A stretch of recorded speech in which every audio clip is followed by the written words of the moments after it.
Bonjour YouTube, comment ça va? Nouveau format, vous le voyez aujourd'hui, une interview. J'ai l'opportunité assez exclusive pour la France à l'occasion de la sortie du nouvel iPad Pro M5 et d'iPadOS 26 de poser pas mal de questions à deux représentants d'Apple, Ted Merendino de l'équipe iPad Product Marketing et Ty Jordan, Product Manager des systèmes d'expérience. Je vais leur poser des questions sur à la fois l'iPad Pro M5 mais aussi iPadOS 26 et on va échanger comme ça sur ce sujet. Hyper intéressant, nouveau pour moi, vous me direz ce que vous en pensez en commentaire. Mais pour resituer la chose, qu'est-ce qu'il y a nouveau dans l'iPad Pro et dans l'iPadOS 26? Le mieux c'est de leur donner la parole. Alors, du coup, Ted Merendino, qu'est-ce qu'il y a de beau dans le nouvel iPad Pro? First of all, thank you so much for having us, and it's a pleasure to meet and chat with you today. So yeah, you mentioned it already. We just introduced a brand new iPad Pro last week, few days ago, and we're really excited because it is delivering our most advanced iPad experience. It has our world's most advanced display. It has the extraordinary performance of our latest M series chips, and it has this great connectivity to allow people to stay connected wherever they go. Um, iPad Pro is incredibly popular among multidisciplinary creators, people who are photographers and videographers and 3D designers and illustrators, podcasters, people like yourself, and it's also really popular with business professionals. And these are all people who are looking to extend the work that they do into new places and do it in new ways. And with this new iPad Pro, we are enabling that in some important ways. First, with the new M5 chip. So it delivers a big boost in performance, and it takes the next big leap in AI on iPad. And we're going to talk kind of more about that. So within the GPU of M5, it's our next generation architecture, and it has what we're calling a neural accelerator in each GPU core that delivers incredible performance for iPad Pro users, whether they're working on cutting edge AI or just everyday sort of productivity. Now, this new iPad Pro, it also has an increase in memory bandwidth, faster storage, 2 times faster read-write storage speed, and we also support fast charge for the very first time, which are all wonderful additions. We also have the N1 wireless chip with Wi-Fi 7 and the C1X cellular modem for 50% faster cellular data connection. So again, enabling these types of folks to do more work kind of on the go. And underpinning all of that is, as you mentioned as well, iPadOS 26, which has just an incredible set of capabilities. And so when we add all these things together, we think this is a transformational moment for iPad Pro. It's a great time to maybe upgrade from an older iPad Pro or try an iPad for the very first time. And Ty, we're lucky to have him joining us because he can talk all about just how important iPadOS 26 is. And so maybe Ty, if you'd like to hop in. Yeah, thank you for having us. Yes, we're so excited. This year we have this amazing launch of the iPad Pro, but we've also earlier this year announced and introduced iPadOS 26, which is our biggest update to the iPad platform yet. It starts with the beautiful new design with liquid glass, which brings a more expressive and delightful experience across the entire OS, as well as maintaining the familiarity of iPadOS. And we have Apple Intelligence updates, which makes it even more capable with new features to help users communicate, express themselves, and get things done, including some really great access to Apple Intelligence models through shortcuts. And iPadOS 26 is also a massive update if you want to be productive with iPad. So, leveraging the incredible power of Apple Silicon, we've now introduced this new windowing system that lets you work with more apps at once, as well as run long running and computationally intense tasks with background tasks. We've updated the Files app, so we've supercharged it to make it easier to work with your files, made it easy to access them with folders in the dock. And we've also added new features like local capture, so you can capture high quality audio and video from your iPad as well, just like we are right now on the iPad Pro with M5.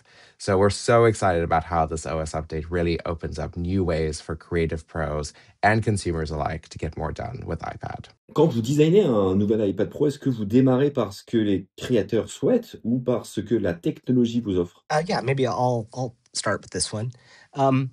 I think the answer is it's really both things. iPad Pro it's where we pioneer our most advanced iPad technology. And we are inspired by the ways that customers are using iPad Pro to work in new ways, to extend their work to new places. And so we certainly are always looking to empower these users with more performance, more capabilities that are within the scope of the ways that we know that they are using iPad. At the same time, we are constantly trying to push technology to find new ways that and new things that surprise and delight customers. So I think one example is the Ultra Retina XDR display on iPad Pro. We pioneered in this tandem OLED technology, which delivers unbelievable visual performance that allows an iPad Pro to become a reference quality display to be used in like the most demanding production environments where visual performance is really important. But this M5 chip is another great example. It is taking this next big leap in AI, and as AI becomes more helpful for everything we do, from again daily productivity to advanced workflows, M5 is going to empower those iPad Pro owners with unbelievable performance, and it's all right on device. Without the need necessarily for internet connectivity. So that will empower certain types of workflows to happen in new places, and that is always extremely exciting to think about. What that unlocks for people. Pour les créateurs comme moi ou ceux qui sont dans la musique, dans le dessin ou dans le design, qu'est-ce que M5 peut nous apporter à nous au quotidien? The M5 is really delivering a next big leap in performance for AI. So I'll explain it in a little more detail. So in addition to the powerful neural engine that is on M5, you also have neural accelerators in the CPU. And what's new is that we're bringing neural accelerators to the GPU core that dramatically speeds up GPU-based AI workflows. So for maybe someone like yourself who's doing a lot of video editing, tasks like video segmentation in apps like DaVinci Resolve, that gets much, much faster than it has been in the past. Another example is AI image generation. You have much faster performance for on-device image generation with apps like DrawThings. So 2 times faster than an iPad Pro with M4 and 4 times faster than an iPad Pro with an M1. Even audio manipulation. So if you are recording something and you want to use your voice to create the sound of a car or a sound of a train, something like that, there are tools now that use on-device AI to do that. So it means that creators can experiment, they can iterate in real time in ways that weren't possible before. And then practically speaking, this Duo iPad Pro also has some upgrades that are just going to benefit everyone. 30% faster memory bandwidth. So everything you do is going to feel more responsive. You've got 2 times faster read-write storage speeds. So if you're moving very large video files on and off device, it's literally twice as fast. And working with larger files and across multiple Pro apps as part of a workflow becomes much more responsive as well with these enhancements to memory. And Ty talked about it a moment ago, but the benefit of iPadOS 26 is, really important in this regard. So Ty, if you'd like to add anything. Yeah, absolutely. So we're so excited about how iPadOS 26 is going to help creators in their day-to-day environments as well. So, the new windowing model, this benefits everyone, but for creators who are working across multiple apps at the same time, whether it's multiple creative apps or you're working with your creative apps and at the same time you're working with some apps that you're dealing with clients with, now you can move across them way more easily than before, and you have this new level of flexibility that just takes it to a whole new level with productivity. And we also know that creators use a lot of files, right? You are going to capture a lot of photos, a lot of video, a lot of audio samples. And so you need a really great system to manage all of those files. So we supercharged the Files app with a ton of pro-level experiences that customers have been asking for, like a new list view, collapsible folders, the ability to change what metadata you see in your list view, and also the ability to open a file in a specific app. So you can just choose right from the Files app instead of having to drag it in. And so all these things add up to a really great and robust system if you're managing a lot of files. But if you need to access them while you're in your apps, we made that easier too by putting folders in the dock, a common experience customers love from the Mac. So you don't even have to switch between your apps in order for you to access the files that you care about. And then, once you're finished editing and you've put all those files together into something great, then you want to export it. And so for a lot of video exporters or also for 3D image exports, those can take a long time. And to make sure that you're able to run those reliably in the background while you continue to do other work, or even if you close your iPad and head over to a coffee shop, we now have background tasks as well. So you can know that it's going to complete in the background, which is really great, especially when you have all these added capabilities with the iPad Pro with M5, because you can access that GPU resources in the background as well. Il y a souvent cette question chez Apple d'équilibre entre silence et performance. Comment vous avez fait dans cet iPad Pro, du coup, en ayant une puce M5, à garder un format super fin? One of the hallmarks of iPad has always been portability. It is, we've said many times, this magical sheet of glass that you can take anywhere and it transforms into whatever you want it to be. And a really important part of that is to have an advanced thermal management system that enables this incredible performance we've been talking about and still in this incredibly thin and light design. Last year, when we introduced iPad Pro with M4, the thermal design of iPad Pro was significantly redesigned. We did a number of things. One were that we incorporated some graphite sheets into the main housing. And we even went so far as to redesign the stainless steel Apple logo on the back of the device with a layer of copper, which improves the overall thermal performance for some of these more demanding workloads. And so the result that you're seeing is that you have, this latest iPad Pro with even more, staggering performance over the predecessor, kind of truly next level performance jumps while maintaining this incredibly thin, elegant design. And that is all thanks to the unique thermal design of iPad Pro. On parle beaucoup de chiffres aujourd'hui, GPU, CPU, Neural Engine, mais pour vous, qu'est-ce que la puissance veut dire dans un iPad comme celui-ci? Well, it's true that iPad Pro is much more than the sum of its specs.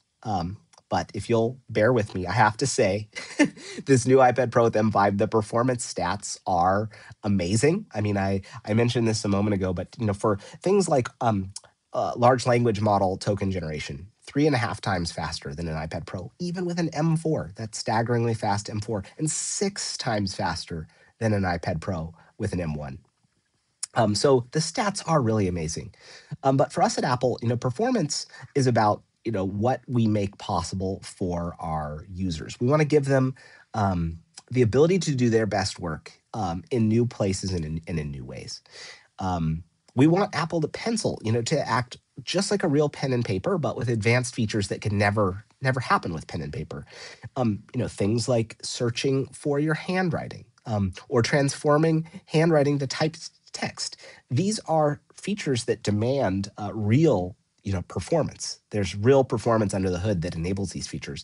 And with M5, we've built upon that foundation that combines our industry-leading performance, yet the incredible power efficiency and these advanced AI capabilities to deliver a product that's super intuitive to use and that can flex to all the different ways that users like to engage with iPad. Yeah, and I'll actually emphasize from us on the software side, we get really excited about these innovations from the hardware and the silicon side because it enables us, like Ted said, to bring these really incredible experiences to customers. And in iPadOS 26, you kind of see the culmination of that after years of investment in Apple Silicon. We now sort of have the power in this thin and light device to enable experiences like the new windowing model, which before used to just, seem unheard of on something so thin and light that you can take with you anywhere. But we've done the investment, we've done the re-architecture to make sure that we can use all of those resources and provide you with that great experience that has all the flexibility you might want from a really robust windowing system, while also making sure that you still have that same responsiveness that you expect from a touch-first device. So we're really excited about seeing these performance gains across the line too. L'iPad Pro ressemble de plus en plus, j'ai l'impression, à une sorte de laboratoire technologique d'innovation chez Apple. Comment l'iPad Pro, justement, inspire les autres technologies qu'on va retrouver dans d'autres produits Apple? Yeah, that's interesting. For us on software, we often work as a very integrated team across multiple products at the same time. So, we think about these things holistically, and the learnings that we get from building software for one product often sort of bleed into the things that we're thinking about for other products as well. So iPadOS 26 actually was a very good example of that too, because you see us bringing some of these experiences and metaphors that you expect from Mac over to iPad. So things like, the new windowing system with very familiar tools like the window controls in the top left, or the menu bar, which you can pull down from the top, or even folders in the dock. These are very common Mac ideas, and we've been able to take those, do all the hard work to rethink them for a touch-first device, and bring them to iPad. But that's a really good example of where we kind of see that amalgamation of ideas going across product lines. And so we see iPad as a great place for innovation, but we kind of think about that for all our products too. Ça, c'est une question pour vous, Tai. iPadOS 26 avait supprimé la fonction Slide Over. Eh bien, désormais, avec iPadOS 26.1, Slide Over va revenir. Pourquoi ça revient? Est-ce que c'est une demande spécifique des consommateurs? Est-ce que vous pouvez nous expliquer? Yeah, so SlideOver has been a really popular multitasking tool on iPad for years. Many of us internally as well, we absolutely love SlideOver, and many users expressed interest in having SlideOver with the new windowing model. However, we wanted to make sure that we didn't build out this whole secondary mode that you have to switch into in order to use SlideOver. We think the benefits of SlideOver are something that can come to every user who's trying to use windowing. So we took the time to actually step back and think about how to make it work with the new windowing system. So with iPadOS 26.1, that work is done, and we now have the ability to keep a window on top of your other windows, your full screen apps, or even if you switch on Stage Manager, you can keep it on top of your different stages. And then users can simply stash slide over to the left or the right, just like they expected with a swipe. And because this is all built on the foundations of that new windowing system, there's way more flexibility. So now you can resize your slide over app into different shapes or aspect ratios, whatever works for you for the workflow that you need. And we think it's going to be really, really a delightful feature that people are going to be excited to have. And many of us are very excited to have it as part of the system too. Si vous deviez définir l'iPad en une seule phrase, ce serait un Mac, un studio créatif ou une page blanche? I think I'll take this one here. iPad is it's a totally unique product. One sentence, which we actually use on Apple.com when you're looking at our sort of comparison tool, we try to define each model, and so we have a sentence, and it says that iPad Pro delivers the ultimate iPad experience with the most advanced technology. So it has the world's most advanced display, the Ultra Retina XDR. It has our most advanced chip. It has M5, this major leap in AI. It has our best microphones, 4 studio quality microphones, our best speakers, and the list really goes on. So maybe another sentence you could say is that iPad Pro is for anyone who wants the ultimate iPad experience. Quand vous travaillez et que vous développez des produits aussi spécifiques et innovants qu'un iPad, comment vous décidez ce qui reste sur l'iPad ou ce qui part pour justement, par exemple, ne pas enlever l'ADN que l'on connaît de l'iPad depuis des années? Oh, interesting question. I'll take that one because I think we spent a lot of time thinking about that exact question when we were approaching iPadOS 26. iPadOS 26 introduced these really, really powerful features like multitasking, the way you work with files, background tasks, things that maybe you never thought an iPad would be able to do when we first introduced the product. And, we wanted to make sure that as we added all of these capabilities, that iPad still remained this extremely approachable and simple to use product that we've all fallen in love with and that we've loved for over a decade. And it turns out that that's a really tough challenge to tackle, but we actually can accomplish it, and we can push iPad's capabilities further while maintaining that essence. So I think a really good example to come back to it is the windowing model. When you open an iPad app for the first time, it opens up in full screen still. And that was a very intentional decision because we want to make sure that iPad users who love to open their apps in full screen still get that really great experience, and we use every inch of the display. Swipe home, open another app, still full screen. You can use iPad just like you would expect. But then the moment that you actually want to take it to the next level and you want to start working productively across multiple apps, you just resize it from the corner. And as soon as you do, you can start adding multiple windows. And it's this really elegant transition from a hyper-focused device to something that is way more flexible and productive, all in one, without a mode change. And then the moment you want to go back to full screen, you just flick up a window towards the top of the display and boom, you're back in full screen. And so you maintain this distinct simplicity. And this pattern is something we have tried to repeat across all the different innovations that we've introduced with iPadOS 26. So other examples are, the menu bar. It only shows up when you need it. It doesn't clutter the display the entire time. You don't have to think about file management on iPad if you don't want to. If you don't want folders in the dock, you won't see them there until you download something from Safari for the first time. You don't have to worry about monitoring background activity on an iPad, right? Who wants to do that? But instead, when you need to run a computationally intense task like a video export, we put it out as a live activity so you still have visibility. So each of these things sort of allows you to maintain that essence, that DNA of an iPad and really enjoy the simplicity of it. But then the moment you need that freedom, flexibility, or power, it's right there for you as well. Dernière question, aujourd'hui on parle beaucoup d'IA, mais la créativité reste humaine. Comment l'iPad aide à la créativité? It's a very, very good question. And we think that iPad empowers creativity in really countless ways. Our customers, they love it for its power and its portability. It allows them to be creative and productive wherever that inspiration strikes. iPads in classrooms all around the world. I mean, it brings lessons and learning to students and teachers. iPad plays this really vital role in helping people achieve their most important work in entirely new ways.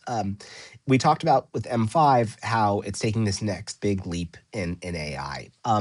But that can be in support also of the creative process. I mean, the things that we have, for example, live text is our feature where you can search for words that might appear in your camera roll. That is powered by AI. Or so if you are someone, you're working on a project, you remember you have a photo somewhere in your camera roll that you took that you want to use for this project. It's as simple as typing in maybe the city where you remember it was shot, or a word that appeared, or a subject that was in the photo. All of that is powered by AI. If you're searching for, maybe you wrote a song lyric in notes as you're on public transport, finding that later in iPadOS 26 is using AI. The center stage camera, it can follow you across a dance floor while you practice a routine. These are AI features that enhance creativity, and with this latest iPad Pro, they're even more capable than ever before. Merci beaucoup pour cet entretien, c'était très chouette. Et merci à vous aussi d'avoir regardé cette interview. Si vous avez des questions, n'hésitez pas, de toute façon, les commentaires sont là. Et puis on a parlé de l'iPad Pro et de l'iPadOS 26 en vidéo, donc si vous êtes curieux, les vidéos sont en description. Allez, prenez soin de vous, à très vite, bye bye.